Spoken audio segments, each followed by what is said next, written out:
తెలంగాణలో 6 గ్యారెంటీలు అమలు కాకపోవుడుకు ముఖ్యమంత్రి యనమల రేవంతాల్ గారి ఏలుబడి సక్క లేకపోవుడుకు మంత్రులు పొంతలలేని మాటలు మాట్లాడుకు ఇట్లా చెప్పుకుంటా పోతే ప్రతిదానికి కారణం ఏందంటే సచివాలయంలో వాస్తు సక్క లేకపోవుడేనట.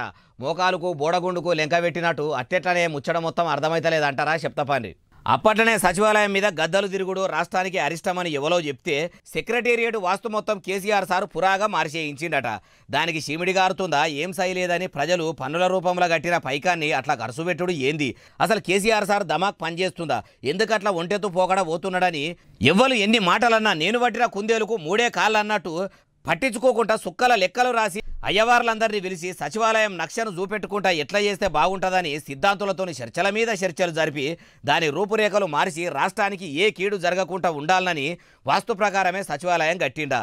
అట్లా కట్టినాక కూడా బీఆర్ఎస్ సర్కారుకు అయిరాక ఉన్నది ఊసిపాయ దిడ్డి వాసిపాయ అన్నట్టు ఉన్న అధికారం ఊసిపోవుడే కాదు, రాష్ట్రంలో కారు పార్టీనే ప్రజలు కానని కాడికి వచ్చే డిట్టో మక్కీకి మక్కి సేమ్ టు సేమ్ అట్లనే అయ్యే కాడికి వచ్చేటట్టున్నదని షైపార్టీలకు అనుమానం కొట్టి సిద్ధాంతులను సంప్రదిస్తే వాళ్ళు వాస్తు చక్కగా లేదని చెప్పిరట.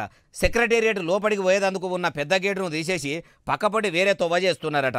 అయ్యా రేవంతాల సారు, సచివాలయం వాస్తు సరిచేసుడు మంచిగానే ఉన్నది, మీ పాలన వాస్తు కూడా సరి చేసుకోర్రి, పాలనను కూడా పాలన వాస్తు ప్రకారమే నడిపిస్తే మీ ప్రజాపాలనల సచివాలయంలో వాస్తు మార్పే అవసరం ఉండదు సారు అంటుర్రు ఈ ముచ్చటిన్నోళ్ళు.